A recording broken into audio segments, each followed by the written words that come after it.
Platinum Perry is innocent, baby. Bend the knee. And with that, welcome to Early Stoppage, a show where the news of the day is usually given just enough time, but sometimes not enough. If this is your first time stopping by, we thank you and get ready for something you won't find anywhere else. I'm John Franklin, and I'm joined as always by the godfather of Fight Night Picks, Craig Allen. Craig, we are deep in this Fight Island game. I did not go with a Hawaiian shirt this week, but we're three fights in. How you feeling? Feeling pretty good. I'm really excited for this weekend's card. And Matt kind of pulled me aside before we started making our predictions for the last video. And he said, you got to stop saying how excited you are for these fights. But like, I jazzed myself up. You have 15 fights on a card, the most in UFC history. And yeah, maybe some of them aren't the best, but like I get myself jacked up for this. It's like Christmas every weekend for me. And sometimes on Wednesday. All right, Craig gets himself jacked. I like it. All right, Craig, on this episode of Early Stoppage, we talked the stripping of John Jones, UFC Super 7, and Mauricio Shogun, who was fighting Future. But we begin with the Eagle, Khabib Nurmagomedov, Craig. It is unsure when the Eagle will land. This week I heard both Khabib say, go and fight Conor to Justin Gaethje, and I'll see you when I see you. And that he is willing to fight at the end of the year. Dana has said that he will give Khabib all the time he needs. So, Craig, attack this in whatever way you want, but I guess my question is both, what do you think he is going to do, and what do you think he should do? I think, timeout. What do I think who's going to do? What do I think Khabib's going to do? Khabib's the only person that matters at 55. He's going to sit out a while and see what happens between McGregor and Gaethje, because that sets everything up quite well. I think the fight between Khabib and Gaethje is the fight that I want. I think it's the fight that we need at lightweight. It's the most competitive fight that you're going to get. It's the most compelling fight as well, because you can play off the fact that Tony Ferguson was always supposed to get that fight against Khabib. COVID popped in steps Justin Gaethje, steals all the thunder, and then all of a sudden, well, what do? I mean, you have to have a fight between Khabib and Gaethje. Yeah, Conor McGregor beat Donald Cerrone at the start of the year, but it was up a weight class. I don't care where Conor McGregor is ranked in the UFC's rankings. We talked about it at length. It seems like every show we talk about how bad the UFC's rankings are and how much they don't matter. And maybe it's just me and it's not you, but I hate the rankings and they don't mean anything and they don't matter. So in this context, I think Khabib's playing it smart.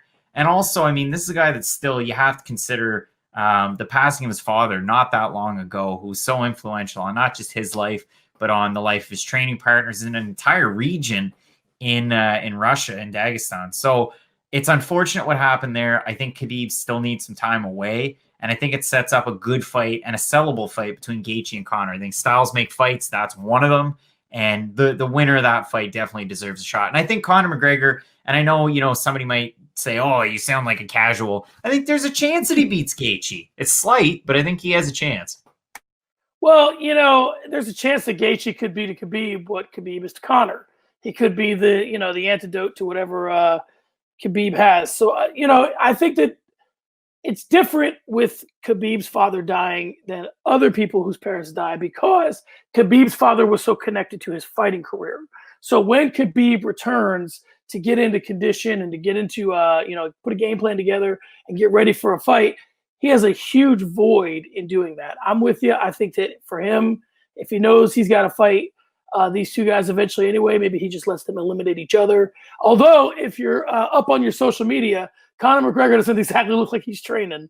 You know, he's imbibing in any number of different recreational drugs, allegedly. So I don't know. I think that Khabib knows how serious Justin Gaethje is, and he doesn't want to just haphazardly go into a fight with him. All right, John. Well, let's move into Conor McGregor's division. And we're talking welterweights. Jorge Masvidal said after his fight with Kamaru Usman that he has the formula to beat him. And now he's come out and says he prefers a rematch with Usman rather than a fight with the aforementioned Mystic Mac. Is fighting Kamaru Usman what's in Masvidal's best interest? I'm so glad you asked this question, because I have a few things that I would like to talk about as it pertains to this. Number one, if you like Teddy Atlas, like I like Teddy Atlas has a little bit of a relationship with Jorge Masvidal. Teddy Atlas said on his show recently to Jorge Masvidal that this fight was the fight where you take care of your family, and the next fight may be what fulfills your destiny to be a champion. The only thing that the gods, the combat gods, are waiting to see is how you react to losing the first fight. Your family's taken care of. Everything's good. The gods ask, what does he do next? So they're interested to see what Jorge Masvidal does next. Now, our fans are going to love this analogy. It's one of the best ones I'm ever going to give. So now that I've set it up that way, it has to deliver. Belts are like beautiful women, Craig. Everybody wants one, but they're a lot tougher to have than they are to get. And I think that when you have a beautiful woman, it's just like having a championship belt. Everybody wants it. You're constantly a target. Everybody's looking to come after you. So I do think that Jorge Masvidal wants to be champion. But this is not the Olympics where they just hand you the medal and you don't have to defend it. Once you have it, I mean, Anderson Silva, when he lost to Chris Weidman, looked like the happiest guy in the world. He was so glad to be rid of that belt. George St. Pierre, same thing. These long-reigning champions. So Jorge Masvidal certainly wouldn't be that were he to beat Kamaru Usman. But I just think that I think he should, to answer the question finally, I think he should fight Usman because he's the guy that he's got in the front of his mind. He knows the game plan. There's a lot of money that comes with Conor. It's probably a more winnable fight, but Usman's the fight for me. I don't really think it is. I mean, we already saw what happened. He got his ass beat for 5 rounds or 4 rounds, I guess. But I think it's either Conor McGregor or Nate Diaz. The Nate Diaz rematch is tempting. I mean, he beat Nate Diaz quite handily, but the way that the fight ended, it left it open to having a pretty good rematch. That's the money fight. That's the play. And in terms of the sporting aspect of it, what's the difference of a full 8-week camp or 6 weeks to get ready for Kamaru Usman versus, hopping in there in a week? Because if you look at it, Usman was getting ready for such a Swiss Army knife of Gilbert Burns, and then insert Jorge Masvidal. What's Masvidal good at? He's a great striker. Don't get me wrong. I don't want to discount what this guy's done over his body of work, but if you really want to break it down and boil it down to one thing, Jorge Masvidal is a pretty wonky striker. He has a lot of power, and he's quick, and he can do a lot of different things well on the feet. But apart from that, I don't think he poses much of a threat to Kamaru Usman in the long run. We know it now. Jorge Masvidal's on the wrong side of 34. I know he's 35, so I would, split the difference if you want to. I don't know where his birthday falls. But still, I just don't see it for Jorge Masvidal. I don't think he has it in the tank to beat Kamaru Usman. So set out on more of those money fights. Yeah, I think it gets interesting because he that's a goal of his, and that seems like some sort of destination for him. But I'm with you. Listen, I've been calling for Masvidal to fight McGregor from the beginning. I think the fight makes more sense. But yeah, I think that he should just give the fight to Gilbert Burns and move on. All right, Craig, speaking of championship fights, the gauntlet has been thrown down by Dominic Reyes to John Jones. Reyes, and I'm paraphrasing here, said, defend or vacate. Craig, does Reyes have the juice to make such an ultimatum to one of, if not the greatest fighter of all time? And what should John Jones do and what should the UFC do? That's like, and I listened to a couple of different things, but that's like listening to a band and, let's say you're at a Metallica concert and somebody sits there and they're yelling out, sing Carly Rae Jepsen. They're not going to do it. They don't care. Dominic Reyes is that fan that's yelling at Metallica to play Carly Rae Jepsen. It's not going to happen. Do you think John Jones cares what Dominic Reyes says? To an extent, you know what? He probably does. Seems like the guy's got a bit of an ego. But realistically, what does it matter? I mean, if Jan Blachowicz went on Polish national television and said, the exact same thing, you think it would get to John Jones and he'd care? No. But where it's Dominic Reyes, maybe. And I get it. That's why we're talking about it. It is a good subject. The thing that really concerns me is that Dominic Reyes lost that fight by unanimous decision. I understand it's close. The guy that has the bigger chip on his shoulder, or should have, or chips on his knees, is Thiago Santos, because one of those judges scored that fight for Santos when he fought John Jones. So as long as his knees are good, and I know we're going to talk about Thiago Santos later on in the show, I think he has the biggest leg up on all of these other guys, the Blahoviches, the Reyeses, and whoever else you want to throw at the top of that conversation. I know Yuri Prochazka is on the tip of everybody's tongue, so let's throw him in there too. I think that Santos has the biggest advantage going into this. Maybe Glover Teixeira is a bit of a dark horse, an old dark horse. But realistically, to get to the question, I mean, what should John Jones and the UFC do? Well, the conversation's always, and we've talked about it, does John Jones move up to heavyweight? I think we're going to get a little bit more clarity on that in the next couple of weeks after DC-Stipe 3. We'll have a better idea, because I would think that both of those guys, no, whoever wins is probably going to do the Michael Bisping after he beat Luke Rockhold. Yeah, I'll fight. Yeah, sure. And then maybe set up like a Dan Henderson fight. And then, yeah, I'll fight and take a full year just to fight George St. Pierre. I think it's going to be one of those circumstances. So it's going to hold up both divisions. But realistically, to finally give my answer, I think John Jones is probably just waiting it out, letting these guys fight each other, seeing where Santos slots in. And I don't think Dominic Reyes running his mouth really changes anything. I agree and I disagree. I think that Dominic Reyes, if I was him, I would start a propaganda campaign to show how close that fight was to this extent. If I was Dominic Reyes, I'd call up Luke Thomas and say, hey, let's do a dissected, me and John Jones, and I'll be in studio. How about that? So, he was just on a show. Right, yeah. So if I'm him, I start the propaganda campaign. If I'm John Jones, I tell everybody with a microphone, I already beat this guy. And this division has other fighters, and they've earned shots, and I should be fighting them, or I should be moving on to heavyweight. Like, I'm not going to fight someone I already beat. If I'm the UFC, I do everything I can to get these two guys back in the cage, because the UFC severely dropped the ball with Alexander Gustafsson. And, you know, Gustafsson and Jones had a very close fight. Now, in fairness to what I'm sure you're about to say, John Jones played a role in that as well. Obviously, he had some time off in between when he fought Gustafsson the first time and the second time, so they couldn't immediately rebook the matchup, and I get that.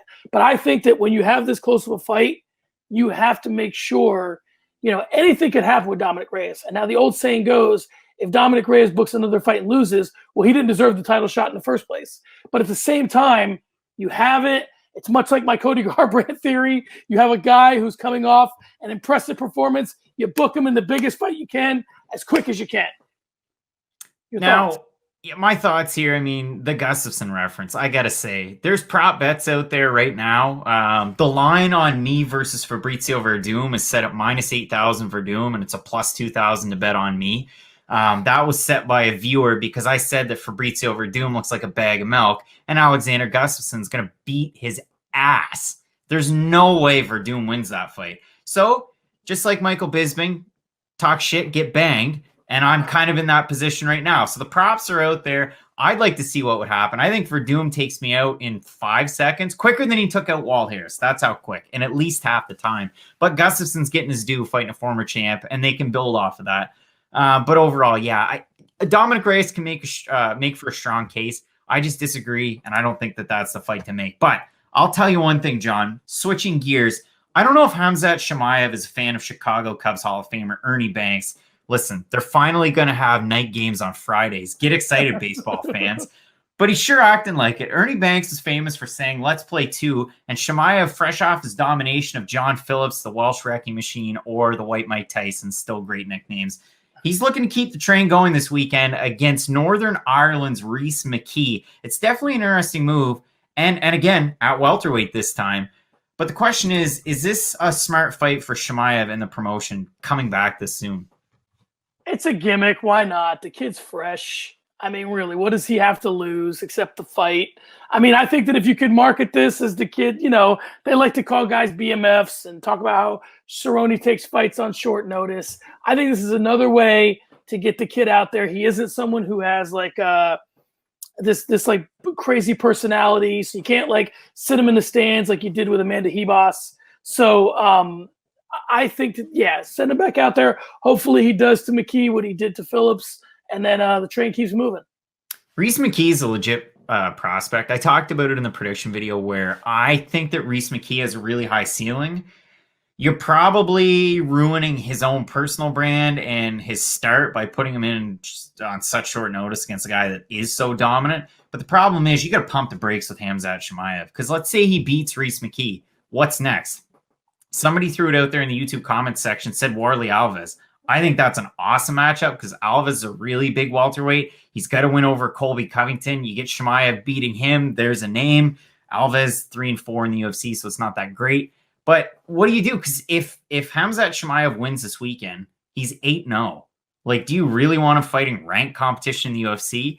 He looks like a world beater, but John Phillips is not a good middleweight. Like, he was, 1-4 in the UFC? and his one win was over a guy who was making his debut and he knocked him out in 10 seconds. Like, it's not a good litmus test to see what you have. I think Khamzat Chimaev has all the talent in the world. I think he's just getting started, kind of like Rodolfo Vieira at 185. I think Rodolfo Vieira, not enough people know about him. Hopefully he gets a chance to fight more this year. I think he's uber talented. He's like 36 years old, so that plays a bit of a factor, but he doesn't have a lot of miles on him. Same thing with Chimaev. Overall, it's not going to hurt his career. And to this end, Tanner Bozer's fighting this weekend on short notice against Rafael Pessoa. And Tanner Bozer fought like just a couple days short of a month ago and knocked out Felipe Lins. And somebody said, is it too quick for Tanner Bozer? He got hit by 6 strikes from Felipe Lins. That's like flipping a burger in a barbecue and you got kids punching you behind you at a party. You don't have to worry about it. So for Tanner Bozer, it's not too quick. For Chimaev, it's not too quick. And life moves on. I agree. And we move on as well. All right, Craig, Dana White said this week that if Vegas shuts down, they might just live out there on Fight Island. Craig, I'm an American. And as such, I can tell you that Vegas is back, kind of. I know some people there and have seen some social media posts of people kind of just doing what they want in Sin City. I saw something on social media where Fremont Street was packed. So if Vegas closes down and Dana continues business as usual out of Fight Island, do we all owe him a huge apology for building Noah's Ark before the rain? You guys are so screwed down there. Man, things are bad in the States. I hate to hammer it home. Listen, I wore this for effect tonight. So I'm wearing a Pittsburgh Pirates jersey. Why? Because I was going to get excited for my Toronto Pirates or my Pittsburgh Blue Jays. But guess what, John? Canada said no to the Blue Jays, and today Pittsburgh said no to the Blue Jays. So right now the Blue Jays are a traveling sideshow and they don't have a home. Why do I say that? Because that's just like the UFC. And the UFC, if they can't find a home in Vegas, why not stay in Abu Dhabi? Why not fly people out there? I mean, the protocols seem to be good. Nobody's been getting COVID there that I've seen. I mean, we've seen people in traveling to Abu Dhabi get it, but we haven't seen anybody there get sick. So the UFC seems to be doing a pretty good job. I think they're in tight with the government that's there. They're getting a pile of money. And so what? You know what? So what if I have to see 7 or 8 ads for hashtag in Abu Dhabi or somebody out on a beach in Abu Dhabi? I'm not going there. I don't care. So yeah, just keep pumping me with that propaganda and host the fights there. What do I care? Fights are on TV. I'm excited for it. What do I care? Yeah, I think that the logistics of having all the fights there, that's Dana's problem. If he wants to fly American fighters there and he wants to deal with all that, then that's up to him. Now, where I think it really gets real interesting is that he's supposed to have DC and Stipe fight in Vegas, and I don't believe the big cage has been at the Apex yet. So I think that the DC-Stipe fight changes dramatically in a smaller cage. So that'll be very interesting to see. So I think they're going to end up on Fight Island, to be honest with you. But my point is that listen, he did it. He said he was going to do it. He did it. He has it there. It might be more. I guess since they own the Apex, it's not a big deal to go back and forth because when they go back, they're just going back to the Apex. But he put the thing together. If he wants to spend the money to fly fighters from America to Abu Dhabi, that's his business. And I think that he did what he said he was going to do. You got to give the guy props. I don't want to get too far into the weeds with it because the crux of this question is, did he come through on what he said he was? And people are very critical of Dana, especially in the MMA media. And I think this time he pulled it off. I mean, the testing's going well. The fights are going well. Everyone seems to be happy. So I think it's a success. So if he has to do things just there, then so be it. And hopefully the fight sphere comes through at the end of this week for Bellator. But that's a topic for another day. And John, if we move along, Joseph Benavidez, after his loss to Davison Figueiredo this past weekend, said that it's not how he wants to go out. He wants to go out with another fight. That was his quote. And then right after that, he said, if I lose, I'm going to fight until I win again. So the question is, what happens next? Does Dana White and everybody involved with the UFC, do they sit him down? Do they say, hey, here's a job like Forrest Griffin. Go work at the Performance Institute. Here's a broadcast gig. We're going to try and put you into some box and give you some role. Or do they let him ride it out like BJ Penn? I think they're going to look out for him because of the Megan O'Leary connection, because of all that. But I think that he wants to do what he wants to do. And one of the cliches that I say the most is The fighters don't retire, the ring retires them. And honestly, it depends on what we think of Deiveson Figueiredo as to whether or not Joseph Benavidez should be done with his career. Because if you think that Deiveson Figueiredo is an all-timer, right? Well, then Joseph Benavidez is essentially Rich Franklin without a belt. Rich Franklin got annihilated by Anderson Silva twice and came back and had an okay career. Went up to 205, did some things. He's a Hall of Famer. I would say that had he never fought again after he lost to Anderson, you'd probably put him in the Hall of Fame, but you can make an argument that he shouldn't be there. So my point is that he continued to have a career that led him there. Now, I think as far as Benavidez goes, I think that he should do what he wants to do. It's his career. It's his life. I don't think he's to the point where he's taking these huge, massive beatings. He's lost to one guy twice. And it was a mess. But depending on what we think of Figueiredo, I say you put him out there with a guy 5th or 6th ranked in the world and just see what happens. If he hangs with him, let him keep fighting. If he doesn't, it's time to take a walk. Well, that's it. Like, he's kind of the Jim Kelly of MMA, which is somewhere that you don't want to be. And then if you look at the top, let's look at the top 10. So he loses to Figueiredo, who they still don't have as a champion on the rankings. He's second. Brandon Moreno, who's probably going to get a title shot. Pantoja just lost to Askarov. Alex Perez, he's beaten him. Formiga fought him. Askarov, but you don't want that fight to happen because he's definitely going to lose that fight. Kai Kara France, Rogerio Bontorin, and Matt Schnell. So what are those last 3 guys? What's the fight that he's probably going to take the least amount of damage? I'd say probably Matt Schnell. Bontorin and Kai Kara France are going to bring the fight to you. So it's tough. Like, it's really tough. You never envision the end of your career going out on a loss. I mean, in the Rocky movies, he loses sometimes, but the majority of the time he wins, you feel good, and then you go to bed and maybe you bang one out in the car before you go to bed. But if you really look at this in part, what's happened? I mean, he's lost 4 title fights. The last 2 of them, he's lost emphatically by finish. In the last one, he became a meme on social media. So do you just go out there and try and silence the haters and the doubters? Because they're still going to be there. They're still going to post those pictures. And if you don't care about that, then so be it. And if you want to make it a legacy thing, I understand it. But there's no easy test ahead. I would say lastly that, for him, he's also now put himself in a position where everybody that fights him is going to come to the fight with the knowledge that he thinks he wants to go out making a statement on this guy, right? And unless he's so, leaps and bounds better than the guy he's fighting, no one's going to want to sign up for that. Meaning no one's going to just walk in there and be like, all right, I'm Joe B's retirement fight and everybody loves him, so I'll just, nobody wants to be that. So, but listen, lastly, and I'm going to defer back to you because, listen, I got trolled by Deiveson Figueiredo Twitter account thinking that, Deiveson was taking that Davidson was taking some liberties with Megan O'Leary on his Twitter. So since I got fooled by that account, I'll give you the final word. All right, so I'm going to make a really bad comparison of Joseph Benavidez's career. And I'm talking about an all-timer who finished his career from the latter half of 2014 on. He went 1-6, fought Ian McCall, Chico Camus, Thomas Almeida, got finished in one of those fights, beat Francisco Rivera, lost to Yuri Alcantara by finish, lost to Faber by decision, and got knocked out by Marlon Vera in a fight that was his retirement fight going out on his terms. Do you remember the guy? I don't. Tell me. One Punch, Brad Pickett. That's right. And I mean, everybody thinks of Brad Pickett now as, he had a great career, one of England's finest. He manages a great team or runs a great gym.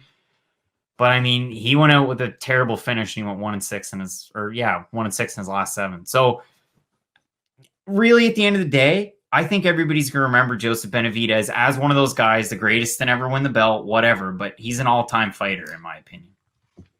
All right, so normally at this part of the show, we do sparring sessions. We're going to flip it up a little bit. We're going to go ahead and do our Rankum because the Rankum involves Joseph Benavidez. Dan Hardy came out this week with a list of the greatest fighters never to win a title. I will give you Hardy's list, and then Craig and I will pick it apart. All right, number 1 on Dan Hardy's list is Dan Henderson, followed by Kenny Florian, John Fitch, Chael Sonnen, Alexander Gustafsson, Antonio Nogueira, Uriah Faber, Alistair Overeem, Donald Cerrone, and then Joseph Benavidez. Craig, I will let you start. What sort of problems do you have with this list, if any? I do have a pretty major problem with 2 of them, and I included one of these guys on one of my lists. Only one of them, if I'm looking through it. Yeah, only one of them. Dan Henderson. Why is it that everybody thinks, oh, well, he never won a belt, and it doesn't matter? Was he not Pride champion? Does that not hold any weight? Because to me, it does. Vanderlei Silva wasn't a UFC champion. So, yeah, if you're looking at it, Dan Henderson, like, to me, former champion, and it mattered. It really mattered that he was a champ in Pride. And then Uriah Faber. Was he not a WEC champ? Weren't you fighting against the best guys in the lower weight classes? Okay, so here's where I'll just push back on that. The only thing that I will say is that when Henderson was fighting in Pride, you could make an argument. Now, this is where it gets really interesting, because when he was in Pride, he was, I believe, a double champ in Pride at 85 and 205. And that was at a time when the 205-pound division, 185-pound division, there was a lot of great fighters in Pride. When Uriah Faber fought in WEC, so my point is maybe this is more similar, so that you could make a case that Dan Henderson had beaten the best 85 and 205-pounders in the world when he was champion in Pride. For sure, when Uriah Faber was a WEC champion, because the UFC didn't have that weight class, he was fighting the best 135-pounders in the world because the UFC didn't have the weight class. So I think that if you want to get technical and say, yeah, it's a UFC belt, you have to agree with what Hardy said here. But how would you change this list? I mean, Uriah Faber, Bibiano Fernandez, Joe Pierce, and Dominic Cruz. Jens Pulver on that list. It upsets me. It really does. Anyway, how would I have this? If Dan Henderson's Pride wins don't matter and he is on the list, he's probably my number 1. Out of all these guys, I think that has to be number 1. I really do. I mean, kept getting there, never did it. And I mean, the worst one, and I harp on it a lot, he shouldn't have gotten the title shot against Michael Bisping. There was bad blood when they fought for the middleweight championship, but like he was in his mid-40s. So what did it really matter? And it was a competitive fight, but to me, Dan Henderson's a guy. He always reached the pinnacle, but never really did. You know what I mean? Yeah, my big problem with this is Kenny Florian at number 2. And maybe I'm just sort of – I think the fact that Kenny Florian is a well-liked analyst is part of the reason why there's been a little bit of revisionist history, revisionist MMA, if you will, with Florian's career. Yes, he won the Ultimate Fighter. Well, no, he didn't win the Ultimate Fighter. He came in second. So, but I just don't see it. I mean, he fought BJ, got destroyed.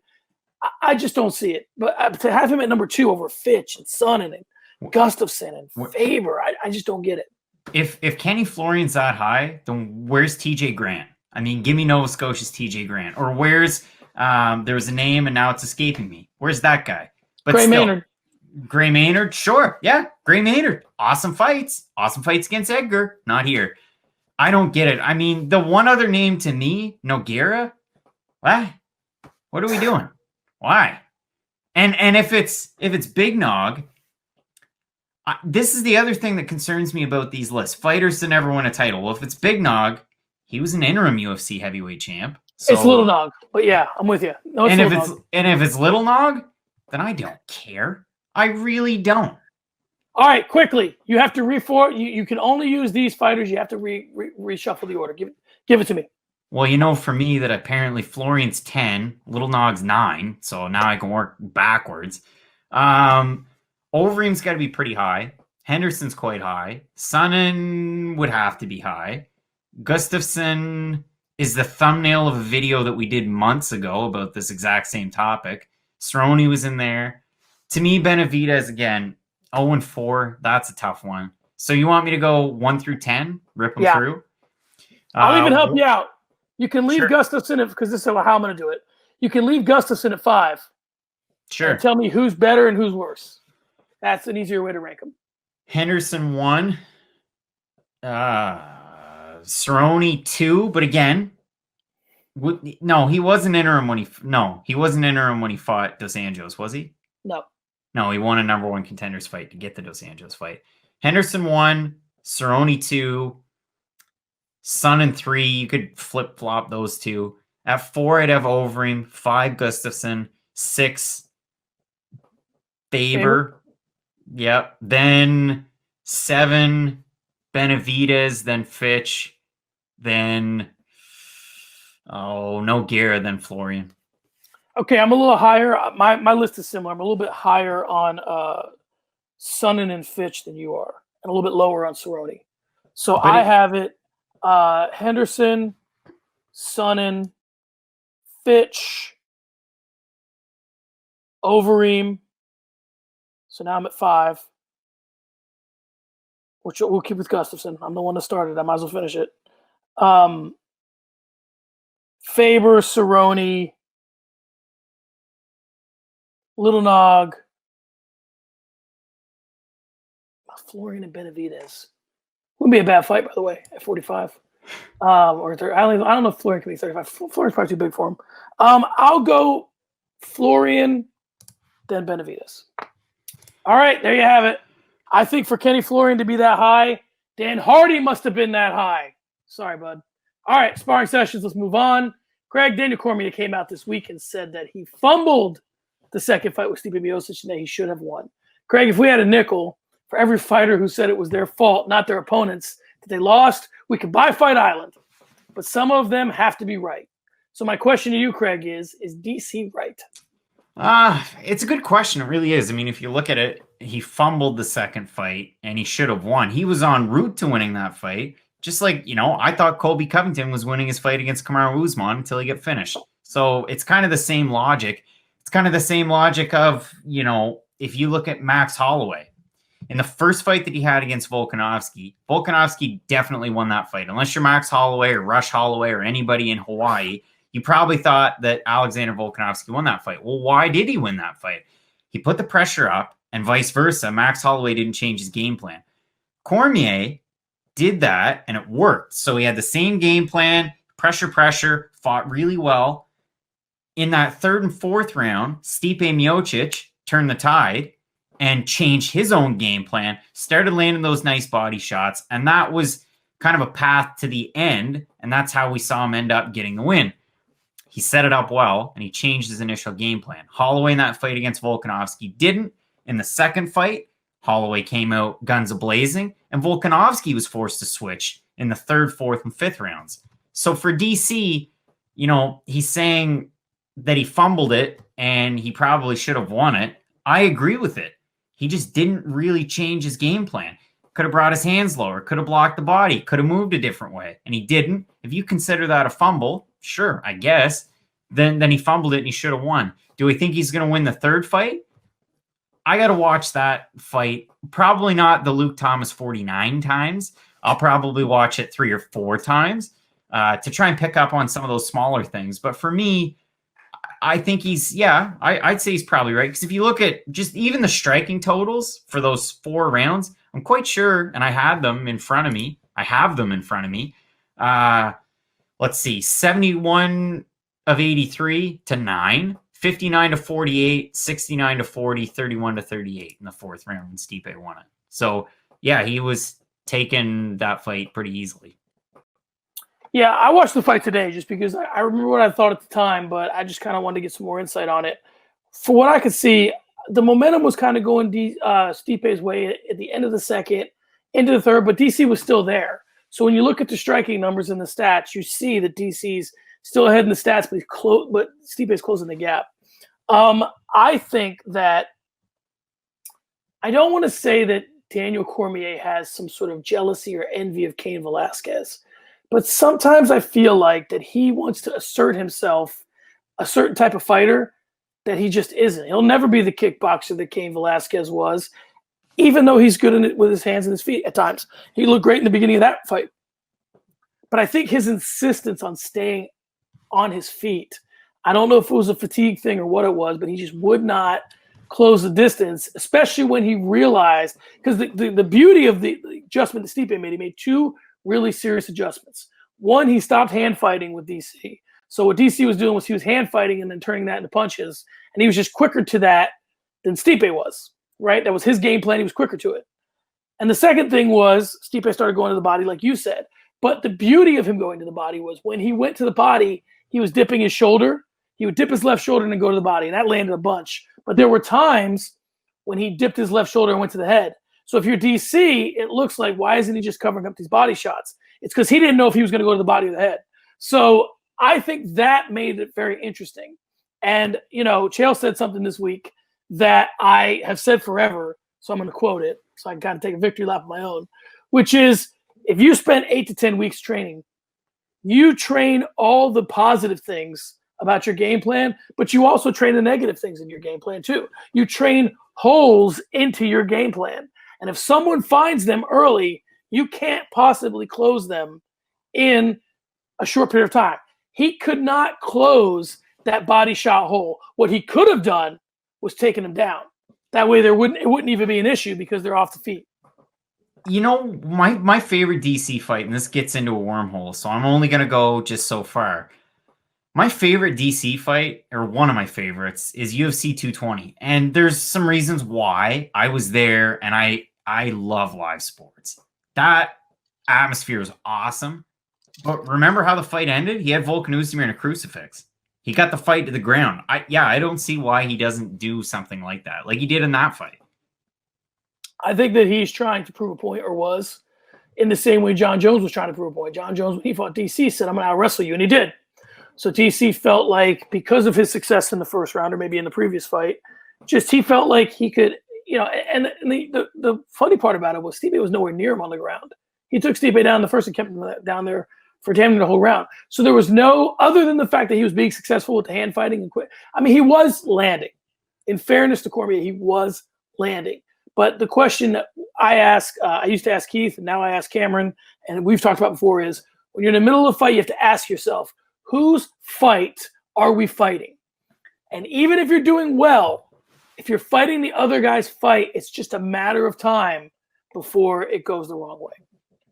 All right, Craig, let's move on. Let's move on to this or that. This week's this or that deals with the Super 7. Someone posted online this week that the current crop of UFC champions have very few losses among them. And that raised the question, is this group better than the Super 7, which was the group of champions that held a press conference back in 2011? The Super 7 was, or is, depending on how you look at it, they're all still alive.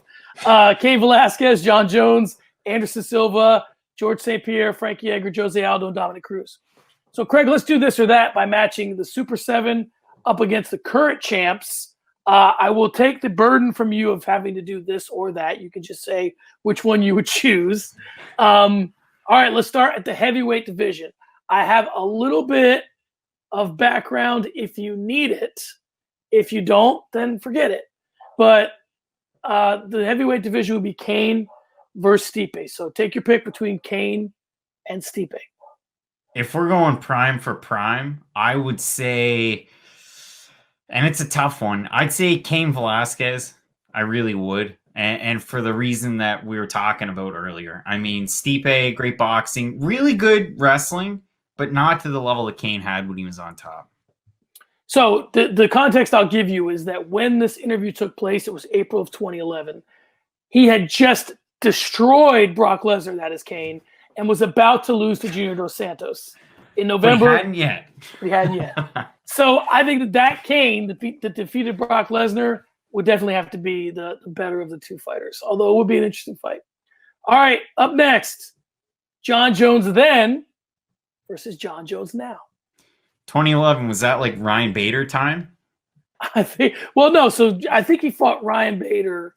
I promised you the background to this, and I was not ready. So in 2011, John Jones. So if it was April of 2011 when this interview took place, he had just defeated Shogun. Yeah, so I think John Jones then beats John Jones now, because I don't know how much evolution's happened in John Jones' game since then. He was a lot more creative. He was searching for the finish more, so I'd go Jones then. And just for complete context, he was about to fight Rampage, was about to fight Machida, was about to fight Evans. So he was right there. I agree with you. I think that John Jones then took more risks. I think John Jones then was more athletic. I think he was more of there was not a technique that was not available to him. He was not as strong as the John Jones now, but didn't need to be. And I want to say something. For us to say that those two guys, the then beats the now, totally shakes the narrative that current fighters would definitely beat older fighters. I agree. All right, up next, 185 pounds. There's 2 fights, quote unquote, fantasy fights on this list that actually have happened. This is the first one. Anderson Silva versus Israel Adesanya. Anderson Silva of 2011 versus Israel Adesanya. So this is obviously Anderson's prime. That's a tough one because I mean, people want to go back and harp on Adesanya when he fought Marvin Vettori and he got taken down and it was a split decision win. I still think Prime Silva might beat him. More tools, but the context Israel Adesanya is such a good striker. The context that I promised is he had just beaten Chael Sonnen for the first time. Ooh, and he had just kicked Vitor Belfort's face off. I'll stay Silva, but again, yeah, he would have looked just human against Sonnen. I agree. This would have been the most that he had ever been pushed. That is as Adesanya. So I'm with you. I'm gonna stick with Silva. All right, up next. This is one that's in the headlines now. George St. Pierre against Kamaru Usman. 2013 was when the Hendricks fight took place. So 2011 puts us at what? Not Condit. Yeah, it's around there. It's probably what? Jake Shields, John Fitch time, something like that, if I'm not mistaken. And Kamaru Usman looks like an absolute monster and machine right now. And so did GSP at that point. So yeah, 2011 is right before Jake Shields. Okay. So I think this was in promotion. So yeah, he beat Dan Hardy March of the previous year, beat Josh Koscheck December of the previous year, and was about to fight Jake Shields. This is gonna hurt. I'd say probably Kamaru Usman. I'd say Kamaru Usman.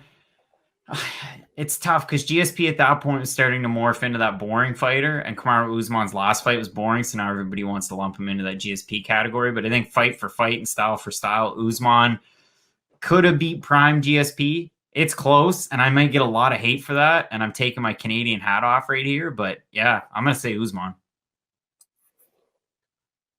I'm going to go with GSP only because I think that if you put Josh Koscheck and Jake Shields in the UFC now, I think they both give Kamaru Usman a good fight. So if those two could go 5 rounds with Kamaru Usman, I think that and GSP dominated both, then I think that GSP would also dominate Kamaru Usman. All right, let's move on to Frankie Edgar and Khabib Nurmagomedov. Not even close. Khabib destroys him. I agree. We don't even need to look at the records. Let's get to Jose Aldo and Volkanovski. This is another fight that's also happened. So obviously the Jose Aldo of then is not the Jose Aldo of now. So who do you got? Jose Aldo versus Alexander Volkanovski. I'm going 2 for 2 for Volkanovski in that one. I really do think that he beat him. I do. All right, so let's talk about 2011 for Jose Aldo. So Jose Aldo. We're right around the Grisby times. 2011, Mark Hominick. So he had beat. You're right on the money because he had a bout with Grisby and he got canceled. So he had beaten Uriah Faber in that big co-promoted WEC UFC weird thing. Then he beat Manny Gambirian. Then he beat Mark Hominick. I'm gonna go with Jose Aldo. I think he just is faster than, brings a lot more to the table. So we move on. All right, and lastly, Dominic Cruz versus Petr Yan. Obviously, this is Dominic Cruz of 2011. Yeah, we talked about this fight last week, saying that maybe it's a possibility for 2020 if the stars aligned, but they won't. I still think I think the Dominator would give him a good fight back then. I honestly do. I think, so many wonky angles. The footwork was so much better. I think Cruz has a good shot in that one. I mean, he's not the GOAT for no reason at 135, right? So leading into this fight, he just had a split decision win in August over Benavidez. He'd beaten Scott Jurgensen, and then he was about to beat Uriah Faber for the second time. Still fine with it. All right, Craig, let's move on. Let's get to start the conversation. We'll hit the other stuff later. So this week, Yana Kunitskaya tweeted in reference to USADA that her and Thiago Santos spent 2 months in Russia and then 6 in Brazil. USADA did not test them once. Her first week in the U.S., and she's already been tested. Makes me wonder if all the athletes training outside the United States are being tested regularly. Is this a problem? And if so, what's the fix?